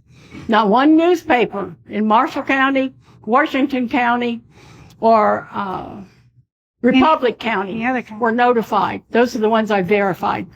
So Senator Moran did get that opened up. So you can still offer comments. There's a page back there that has Moran's on there with that email address. You can still send in comment. But I can answer your question a little bit further. Marshall County is one of the 5 counties that have not passed a resolution against Kansas-Nebraska Heritage Area Partnership or 30 by 30. So you're right, 4, because there's 45 counties that have. So Marshall County is one of the counties that have not passed a resolution. So up till this point, they've been doing a lot of talking, but have done no action. Do you have new ones coming in? Do you have new ones coming in? I do. Bourbon County Barton County. Yeah. Here in Marshall One County. of our commissioners is here tonight, new commissioners. He's not one yet, but will be. And I believe he'll be on board with me. So he actually stood up against the wind farms or the wind projects that were coming into this county. So I think we'll probably get some of these. But they need to hear from you. A lot of that is based on you. If you don't know and you're not involved, they're not going to get involved either. So there's a situation in Coffee County where Coffee County has a nuclear power plant and they're putting in solar farms. And it became so controversial that they have 5 commissions in their county, and every single one of those commissioners that were up for election lost their seat. They lost their seat. So, and it was based solely on the solar farm issue. So Go ahead. Why isn't this done in this county? Is this a stall tactic, or is there a reason? Well, I was told they didn't think it was necessary. I think they're looking at trying to stand up to the federal government and thinking they can't do it. I honestly think that's it. I don't know any other reason. So we have a routine a year. Yeah. I think that stands to change. Is that too late? It's going to No. be changed, I believe. It's never too late to No. fight back, ever. No. Nope. So at Because the very, while KCC is trying to placate us, and the NETSI people are trying to placate us, we can't let them do that. We've got to keep fighting. We're not going to stop. We're not going to go away. We're not going to let them placate us. so what I say about these resolutions is at the very, very minimum, at the very least that they do, is they are cheap, easy eyewitness testimony in the court of law on behalf of any landowner.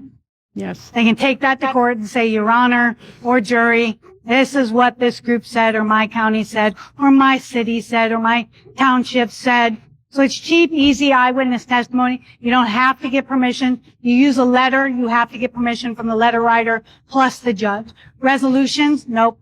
It's up to the judge as to whether or not they're going to allow it in. So it's very cheap, easy eyewitness test. It doesn't hamstring the county in any way, any program at all. So Republic County is a good example. Republic County passed resolutions against Kansas-Nebraska Heritage Area Partnership, 30 by 30. They're still actively engaged in energy projects up there. I think they're even talking about putting in a data center. Yeah. So it doesn't hamstring the county in any way because there's no teeth to these resolutions, meaning there's no consequences. So, which is what is so beautiful about the Barton-Pawnee. That is the attempt that they're trying to do there, to Yeah. put a little bit of teeth in there and a little bit of consequences. Kansas is a home rule state. So what that means is unless Kansas or the federal government has a law that says you cannot dictate that, the county or city can. So firearm is a very good example. That's that board that's over there. So our zoning and regulations try to put in further restrictions on firearms, but the Kansas law says it cannot.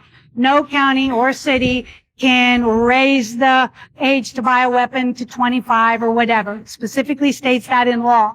So that's the rule of thumb. Unless the law specifically forbids you to further regulate it or further release it, you can. So county commissioners have more power than they really think they do. Yeah. Yeah. Go ahead, sir. Great question. Can the city, like, do a zoning 5 miles outside of town? Any projects have to be approved through the city?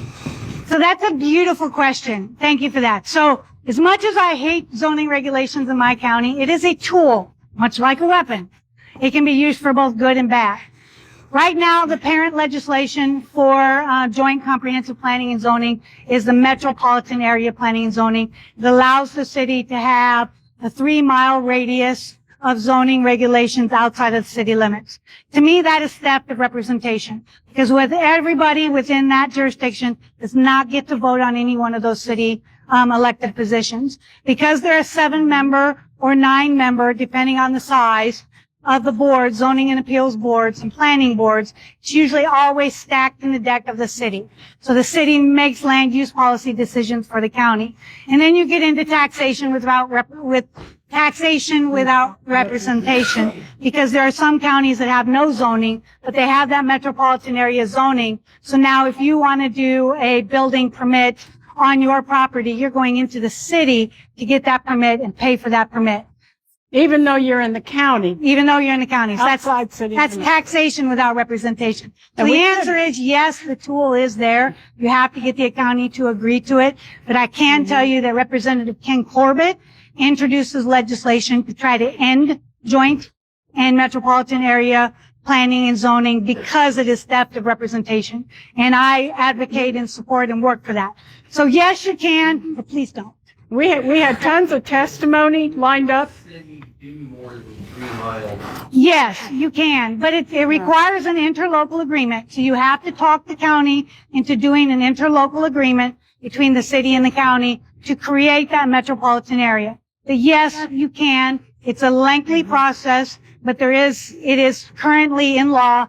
But no, I am trying very hard to destroy that. So, per se, if Beatty would do a 6-mile radius zoning and Frankfort do a 6-mile radius zoning, stop it from going between here and Beatty. Well, that's a federal emergency management plan. So this transmission line, so talking about the transmission line, no, because they're using the federal emergency laws that built military bases that override all state laws. It is, in the words of Representative Troy Waymaster, it is definitely an overreach and an overreach of the federal government. So really the only state remedy, city or county remedy, is going to be to try to sue to stop. I can tell you that Governor Greg Abbott had a similar situation down in Texas that you can look up and search. It was along the Red River there, where the National Park Service came in and BLM came in and declared that they actually own all the land on both sides of the river. And they discovered it when a landowner all of a sudden had these bulldozers coming into the property to try to clear it. They had it earmarked to build public use trails along the Red River there. And they fought it, they sued, they won, and it still didn't stop. And it took Governor Greg Abbott to call him up and say, look, either you stop or I'm going to have the Texas National Guard remove you. Your choice. That's the only way it got stopped. I don't think Kansas has that governor. No. No. So we do have Chris Kobach, who is looking into this. There are other states that are also pushing back against this. I can tell you, as much as that is bad news, we got the national asset trading stopped. Yeah. We've stopped an awful lot just by standing up with some letters, resolutions, and getting involved. So as bad as that sounds, there's still hope. But on the transmission line, the answer is zoning. You could try it. I mean, It's something you have. right. I mean, why not? And the worst case scenario is you're creating standing in a courtroom. So I say go for it. I'll support you and come help build that if you need to. So Me too. So I like the idea. Let's try it and see what happens. There's also coordination. So American Stewards of Liberty, if you reach out to them, it's what Kansas Natural Resource Coalition has been working on. It's called coordination. So federal law requires that before they do anything in a state, they're technically supposed to ask the permission from the state or from the county or from the city. And that technical federal term is called coordination. That's a bit above my head and lawyer speak. So if you're interested in looking and going down that avenue, I suggest you reach out to Kansas Natural Resource Coalition or to the American Stewards of Liberty. Yeah. So any other questions?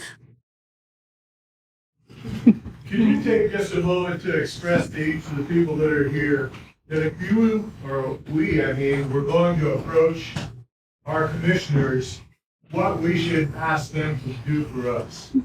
God bless you. Stop those. So that's an excellent question. And that is how to approach your elected officials. The first thing is to, anyway, because everybody has a different personality, when I go around and I speak publicly, the concerns of one area are different from the other. So I don't want to give you specific talking points because your commissioner thinks differently. He may not be in agriculture. He may be business. So whatever that relationship is that you have there. So the answer that I would be get involved any way that you can. Any way that the commissioners want to get involved in. Ask them to do a resolution. Ask them to do letters. Ask them to put it on the ballot and see what happens there. Elections are expensive. They may not want to. So, I don't want to give anybody oh my gosh, you have to do it this way, because not all of my ideas are great either. So I would say the biggest talking points are that there are methods that have fought back other federal programs, that they are worried about Kansas because of the amount of pushback that Kansas has. So we have the momentum if they get involved. The easiest and cheapest way to do that is to pass a resolution opposed to that idea.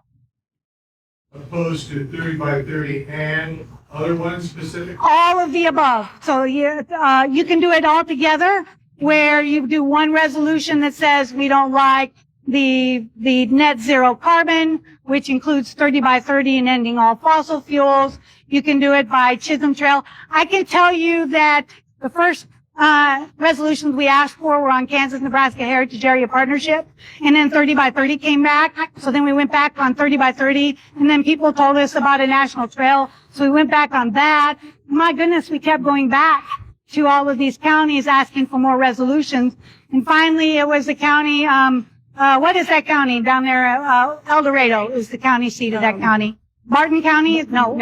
Butler County. Butler County. So Butler County was beautiful. Butler County put it all together in one document and passed that. And they even drew maps, pulled up GIS maps of their county. They showed federal land to say, we have enough, we don't want any more. But they put it together all in one big sweep. So I would say whatever you can get. So some commissioners absolutely love, so there's a big part in the template on 30 by 30 about conservation easements. Or one commissioner absolutely loved the idea of perpetual conservation easement. Okay, take that part out. So adjust it to whatever fits the needs of your county that your people want. And does that answer your question well enough? So, There's a lot of people in here that want to do something, and there was some good comments made about talking to commissioners, but the initial approach needs to say, hey, commissioner, we need a resolution against A, 30 by 30, and B, the grain belt. The grain belt or C transmission line, yes. And start there. So, and IETC, I can tell you that when we got into this, because most commissioners, especially if they've been there for a while, they didn't know that they had the power to do a resolution. So if we asked them to do two, it usually confused them. So we learned to do it one at a time, because the county attorney, he fights crime, right? Last thing he wants to do is go over all this kind of stuff. And so just to make it easier, we did it one at a time. But now I think most of the counties have turned over enough and have learned enough that you can start packaging it all together if you want to. Go ahead. Did you make an early comment that it could affect like leukemia in people? Is that correct? So yes, that's in the health studies. Okay. With that being said, that could also go to livestock. Yes. Yes. There has been Cancer. documents with their power lines or windmills that affected dairies and it dropped milk production by 30%. Right. So we could do the same thing on beef calf. They could drop your preg rates. Preg rates go down. Defects in your birth, defective birth. I mean, it can cause all that. I can tell you. That's why they want 5 miles wide. Yeah. Because you won't be able to live there. You won't be able to farm there. You won't be able to graze it. You won't be able to raise your family. You won't be able to raise your livestock. So would they force anybody living underneath that, basically? They would buy it out and force them? No eminent domain. No eminent domain. They said that very clearly. You either sell to us or we're going to take it. That's what they're saying. That's what the federal. So you also need to know that when you go through and you look at all of their videos and they're talking about all these programs, nowhere in there is there any concern about the health of any people, any livestock, anything to the environment whatsoever. Even though they talk an awful lot about climate change and that we need to do this to reach net zero, they don't talk about any climate mitigation with these projects themselves. This latest study that I found was in 1990. It started in 1992 is when it was authorized, ended in 1998. That's one of the most recent ones I can find. They either have not done it on these higher transmission lines or they buried them. And I'm not that good at digging. She can dig to the core of these things, but that's the latest thing I found. And this one did say, this is the one that told us that there is a hazard there, but not hazardous enough to warrant expending money to put a hazardous warning label on it. And more studies were needed. Nothing's been done. Yes, sir. Two questions, but one for, what was the setback maybe for that distance-wise? For the, Grain belt. well, just for your house study, a distance. Oh, it didn't say. It didn't. Also, you were saying eminent domain.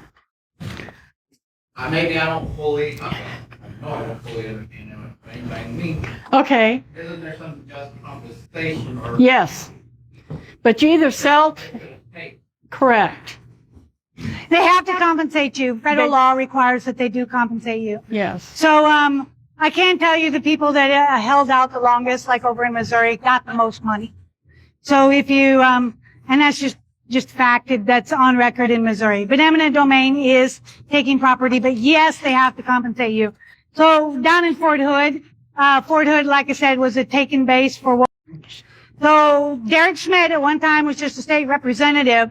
A situation came up in Cowley County, which is down there on the Oklahoma border, which some folks were going to come in and build a lake and make a resort properties all the way around it. So Derek Schmidt got a law introduced to the state of Kansas that's only for Cowley County that says any property that is eminent domain that has a secondary use of recreation must sit for 30 years undeveloped first. That's the most beautiful law I've ever seen written anywhere. So if you're talking to state legislatures, encourage them to expand upon that. And if we have bills that come up at the state, they welcome testimony. Write your opinions, how you feel about this. You can send them in. It'll be written testimony, or you can go down and testify in committee. They're getting tired of seeing me. I'm pretty sure they'd like to see some new faces down there. Now, we have one friend, he's now a lobbyist, but he got kicked out of a representative's office and they'll never let him back in. But I think. Don't do that. Be respectful. Don't do that. So, any other questions? You know, just be respectful when Go you ahead. talk to them. So resolution, will it go to the Department of Energy, or where does it actually go? Everywhere. So we had yes to the Department of Energy, to Chris Kobach. I pushed them on Facebook. So when you get them, say you're a county clerk, and you have them, and you would like to do more than just send a copy to Miss Beth Salmons, you can also send that in to Department of Energy, Department of Interior, White House, anybody that you can think of, send that in. Really, the Midwest Plains, the 5 miles, wouldn't it be more eye-opening if it's just a resolution that goes on energy? That is your decision. Yeah, it probably It's your would. decision. So if you want to do it that way, absolutely. But I am going to share it because it's very inspiring. Once that becomes public record, I'm going to give copies to everybody because it is a voice that adds to everybody else's voice. Yep.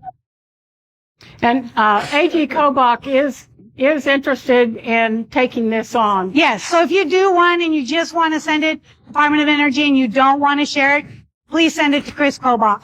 So, and if you do a resolution, there is something I want you to consider. If I share it publicly, it's going to be on the internet. So please do not put any personal information on there that you do not want out in the public domain. No addresses, no phone numbers. You don't want to sign it. Or if you do sign it and say, just give us a note and say, hey, block out our names so they don't see your signature and only see your typed name. You can do it that way as well. So that's something to consider. We have several of those as well.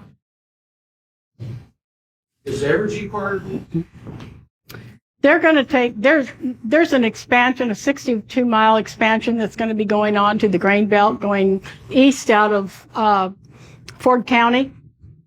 And Evergy is going to take that line over to Missouri eventually, I think. But Invenergy is the one taking the Grain Belt Express north and back east to Indiana. Well, we don't get any benefit of electricity. They're talking retiring Wolf Creek and Jeffrey. Yes. Yes.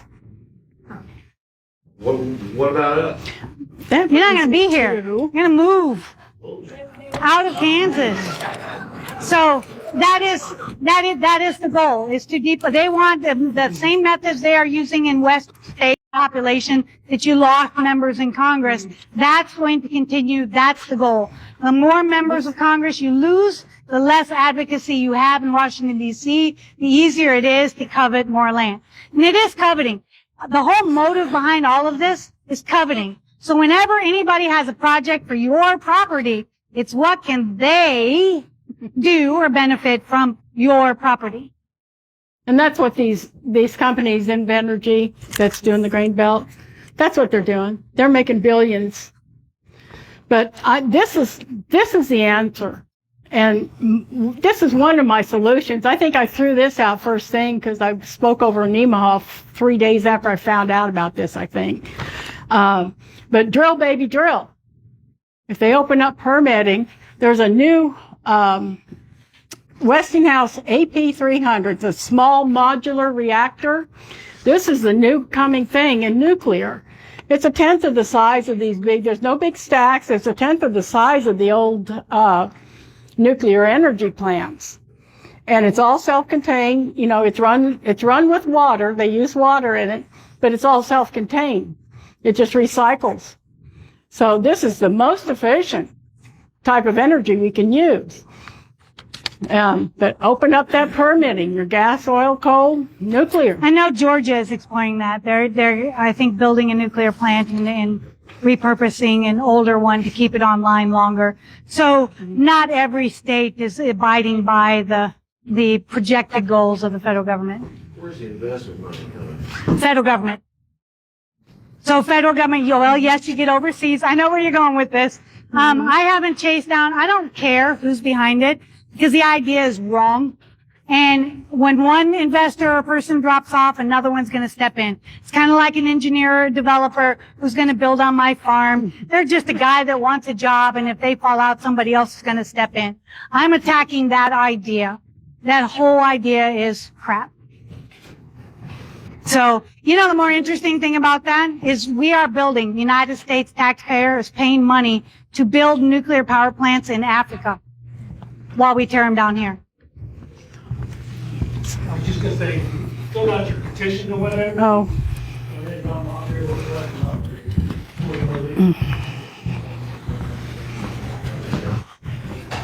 So thank you all for coming. You're more than welcome to stay. Come up and ask any more questions if you'd like to.